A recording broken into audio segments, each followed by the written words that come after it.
Bore ने hydrogen atom को इसलिए सिलेक्ट किया था क्योंकि हाइड्रोजन एटम जो है it has simplest atomic structure. अब सवाल आता है कि इसकी जरूरत क्यों पड़ी है, हम इसको समझना क्यों चाह रहे हैं। हमने जो Rutherford model of an atom देखा था उसमें कुछ कमियां थी, उसके कुछ ड्रॉबैक्स थे। जैसे इसमें बोला गया था कि इलेक्ट्रॉन जो है वो न्यूक्लियस के चारों तरफ घूम रहा है, ऐसा रदरफोर्ड ने हमको बताया था सबसे पहले। तो जिस जमाने में रदरफोर्ड ने ये कॉन्सेप्ट दिया था उस समय क्लासिकल फिजिक्स जोरों पे था। क्लासिकल फिजिक्स यानी जो 17th सेंचुरी में जो इन्वेंशन हुए थे उस बेसिस पे जो फिजिक्स डेवलप हुआ था, हम उसकी बात कर रहे हैं।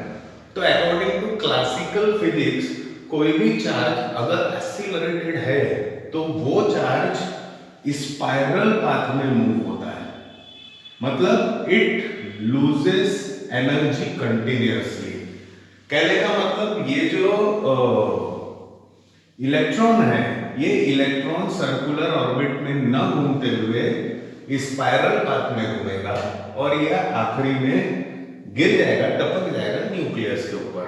और ऐसा इसलिए होगा क्योंकि इलेक्ट्रॉन जो है ये कंटिन्यूअसली चार्ज इमिट कर रहा है अकॉर्डिंग टू क्लासिकल फिजिक्स।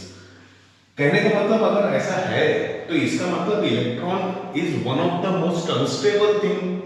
जिस जगह से कंटिन्यूअसली एनर्जी निकल रही है तो वो तो स्टेबल हो नहीं सकती। लेकिन हम एक चीज अच्छे से जानते हैं भाई, एटम मिला के मॉलिक्यूल, मॉलिक्यूल मिला के सब्सटेंस बनता है और वो स्टेबल होता है। कहने का मतलब यहाँ कुछ ना कुछ गड़बड़ थी, ये प्रॉपरली एक्सप्लेन नहीं किया गया। तो दैट्स व्हाई फिर bore theory of hydrogen atom आया। जो रदरफोर्ड के जो ड्रॉबैक्स थे उसको ओवरकम करते हुए बोर ने कॉन्सेप्ट दिया। उसने सिंपली 3 एज्यूमशंस या 3 पोस्टुलेट मान लिया। पहला जो उसका पोस्टुलेट था वो ऐसा था कि भाई पॉजिटिवली चार्ज न्यूक्लियस के चारों तरफ जो इलेक्ट्रॉन घूम रहा है तो यहाँ पे एक आएगा सेंट्रीपिटल फोर्स।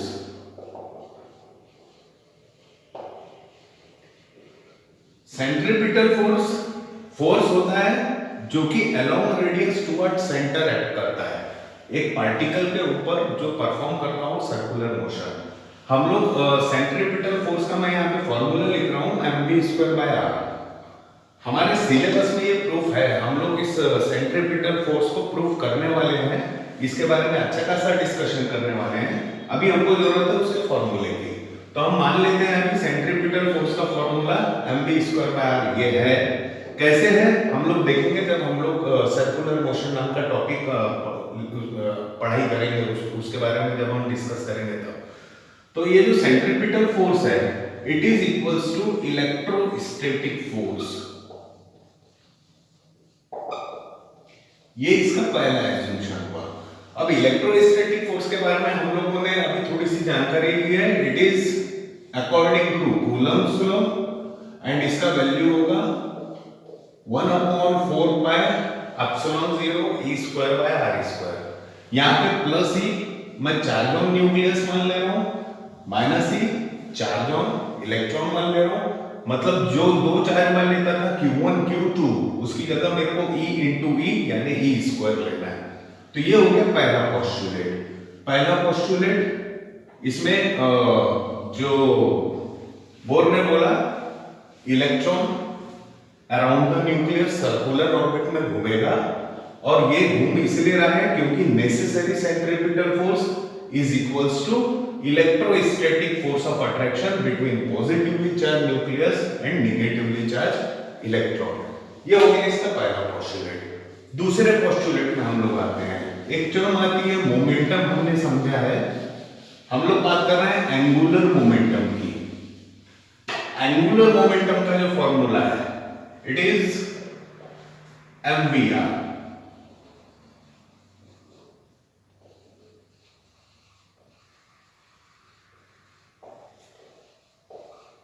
हमने जैसे देखा था मोमेंटम के बारे में, वो होता था product of mass into velocity.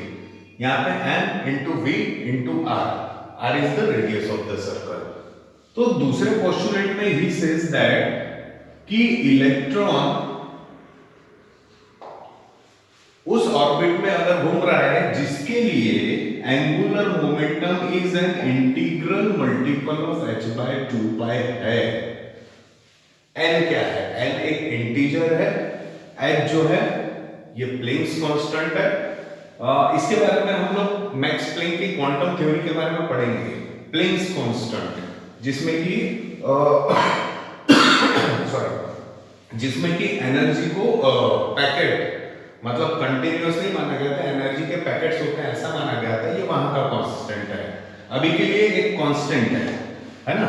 तो mvr मतलब angular momentum integral multiple of h by 2 pi अगर है तो ये इलेक्ट्रॉन ना तो एनर्जी इमिट कर रहा है ना एब्जॉर्ब कर रहा है। देखिए यहाँ पे रदरफोर्ड का जो ड्रॉबैक था वो ओवरकम हुआ है। रदरफोर्ड में ऐसा बोला गया था कि अगर कोई चार्ज कंटिन्यूअसली एनर्जी इमिट कर रहा है तो वो स्पाइरल पाथ में घूमते हुए आखिरी में न्यूक्लियस के ऊपर गिर जाएगा। यहाँ पे एज्यूम्शन या पोस्टुलेट में ही बोर ने उस चीज को ओवरकम कर दिया है। ही सेज एंगुलर मोमेंटम अगर ऐसा है, कैसा है, integral multiple of h by 2 pi है तो इलेक्ट्रॉन जो है वो स्टेबल ऑर्बिट में है, मतलब वो एनर्जी इमिट नहीं कर रहा है। यहाँ पे n को बोला जाता है प्रिंसिपल क्वांटम नंबर जिसका वैल्यू 1 2 3 एंड सो ऑन होता है।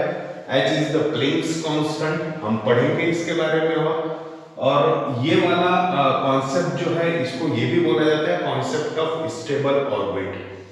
मतलब ऑर्बिट जो एक रदरफोर्ड के मॉडल में प्रॉब्लम था कि ऑर्बिट स्टेबल नहीं थी, यहाँ पे बोर ने उस चीज को ओवरकम करते हुए ये पोस्टुलेट दिया। This is second postulate, angular momentum is equals to integral multiple of h by 2 pi where h is the Planck's constant. तीसरा जो पोस्टुलेट है बोर का, ही सेज कि किसी भी एटम में नंबर ऑफ ऑर्बिट्स होती है। जैसे हमने बात किया कि ये एक ऑर्बिट है, ये दूसरी ऑर्बिट है, हाइड्रोजन एटम की बात कर रहे हैं। इट डजंट मीन मैंने दो ऑर्बिट ड्रॉ कर लिया तो दोनों में इलेक्ट्रॉन है, इलेक्ट्रॉन किसी एक में ही रहेगा। हम ये मान लेते हैं कि यहाँ पे इलेक्ट्रॉन है, ठीक है। अब बात आती है दूसरी ऑर्बिट का यहाँ पे क्या काम है। ये डिपेंड करता है इलेक्ट्रॉन के एनर्जी पे कि इलेक्ट्रॉन कौन सी ऑर्बिट में घूम रहा है। अगर इलेक्ट्रॉन के पास कम एनर्जी है तो पास वाली न्यूक्लियस के पास वाली ऑर्बिट में घूमेगा, उसको आप एनर्जी देंगे तो वो जंप करेगा, लेकिन फिर दूसरी ऑर्बिट में घूमेगा, और एनर्जी देंगे और जंप करके बाहर वाली ऑर्बिट में चले जाएगा। मतलब यहाँ पे हो क्या रहा है, इलेक्ट्रॉन की एनर्जी पे डिपेंड कर रहा है कि वो कौन सी ऑर्बिट में घूम रहा है, ठीक है। तो हम मान लेते हैं एक बाहर वाली ऑर्बिट, यहाँ से इलेक्ट्रॉन जंप कर रहा है अंदर वाली ऑर्बिट पे। यहाँ एनर्जी हम ले लेते हैं इलेक्ट्रॉन की EI इनिशियल ऑर्बिट, यहाँ पे EF फाइनल ऑर्बिट। तो बोर ने क्या सजेस्ट किया कि बोले EI minus EF that is equals to h nu. अब ये जो h न्यू है this is energy of photon. Energy of photon का मतलब होता है जो हम लोग क्वांटम थ्योरी के बारे में बात किया, अभी h का यूज किया है हमने सेकंड पोस्टुलेट में। h न्यू का मतलब होता है एक फोटोन एनर्जी, मतलब यहां से इलेक्ट्रॉन जब कभी भी यहाँ पे जंप करेगा तो यहाँ से एक फोटोन मतलब एनर्जी रिच पार्टिकल निकलेगा, लाइट का पार्टिकल निकलेगा और एक ही निकलेगा। ये जो फोटोन है ये आधा या पाव भी हो सकता है, यानी इनके बीच में ऐसा आप नहीं बोल सकते कि यहाँ पे मैं हाफ ले लूं क्या h/2, नहीं, यहाँ पे बीच में और कोई दूसरी ऑर्बिट नहीं होगी। यहाँ पे इस ऑर्बिट के बाद यही ऑर्बिट होगी, क्योंकि इसके बीच में डिफरेंस है एक फोटोन का, और एक फोटोन से कम एनर्जी किसी की नहीं होती। That is Bohr's third postulate कि जब कभी भी हायर एनर्जी लेवल से लोअर एनर्जी लेवल के ऑर्बिट पे इलेक्ट्रॉन जंप करेगा तो it will emit a photon, एक फोटोन इमिट करेगा, और इन दोनों ऑर्बिट के बीच में और कोई ऑर्बिट नहीं होगी। लेकिन यहाँ पे आकर उसने और h न्यू इमिट किया तो हाँ बिल्कुल कर सकता है, फिर एक फोटोन निकलेगा। इसके ऊपर क्या कोई ऑर्बिट नहीं होगी? हाँ हो सकती है, यहां से जब वो यहां जंप करेगा फिर एक फोटोन निकलेगा, बिल्कुल निकल सकता है। तो there are number of orbit, लेकिन इन दोनों के बीच में कोई और ऑर्बिट नहीं, पॉसिबल नहीं है। कम से कम एक फोटोन मतलब कम से कम h न्यू एनर्जी निकलनी चाहिए। This is third postulate of bore theory of hydrogen atom. हम लोग अभी बात करेंगे एटम के बारे में। What is an atom? हम लोगों को जो सिलेबस में it is Rutherford model of an atom. तो रदरफोर्ड ने क्या बोला था? उसने बोला था एक न्यूक्लियस होता है, इस न्यूक्लियस में न्यूट्रॉन एंड प्रोटॉन होते हैं और इस न्यूक्लियस के चारों तरफ इलेक्ट्रॉन्स घूम रहे होते हैं। जो स्ट्रक्चर हम लोग देखते हैं, जानते हैं, समझते हैं, वो यही वाला स्ट्रक्चर है कि इसको बोला जाता है Rutherford model of an atom. What he suggested एक न्यूक्लियस होगा, इस न्यूक्लियस का जो रेडियस है he said approximate 10 to power -14 या 10 to power -15 मीटर के टर्म्स में होगा। यहाँ पे अगर हम बात करें कि एटम का रेडियस क्या होगा, मतलब इलेक्ट्रॉन जो घूम रहा है अराउंड द न्यूक्लियस, उसका रेडियस क्या होगा, तो उसने कहा 10 to power -10 मीटर के टर्म्स में होता है। अब देखिए, इसको हम देख लेते हैं, समझते हैं थोड़ा सा, ये वाली बात कर लेते हैं हम। 10 to power -14 ले लेते हैं कि 10 to power -14 मतलब समथिंग x या y इंटू 10 to power -14, ये हो जाएगा radius of the nucleus, and something into 10 to power -10, ये हो जाएगा radius of the atom. Electron की जो ऑर्बिट है वो मतलब एटम हो गया। तो अब अगर हम इन दोनों को कंपैरिजन करें कि हो क्या रहा है या इनके साइज का क्या है, तो 10 to power -10 और 10 to power -14 में रिलेशन हुआ 10 to power 4 का। 10 to power 4 से जब मैं इसको मल्टीप्लाई करूंगा तब ये 10 to power -10 होगा, मतलब 10 to power 4 यानी इट इज 10,000। मतलब न्यूक्लियस से एटम जो है वो 10,000 गुना बड़ा है। हम लोग ऐसा बोल रहे हैं। देखिए, इसको समझते हैं, जैसे हम लोग एक किलोमीटर जानते हैं, यूज करते हैं। अगर मैं इसको 1 किलोमीटर मान लूं, 1 किलोमीटर मतलब अभी मैं universal learning centre IT park में हूं, यहां से अगर मैंने 1 किलोमीटर की बात किया तो समझ के चलिए यहां से माटे चौक भी दूर हो जाएगा। यहाँ से शेवाड़कर गार्डन जो है वीएनआईटी के सामने, वो वाला, दैट इज 1 किलोमीटर।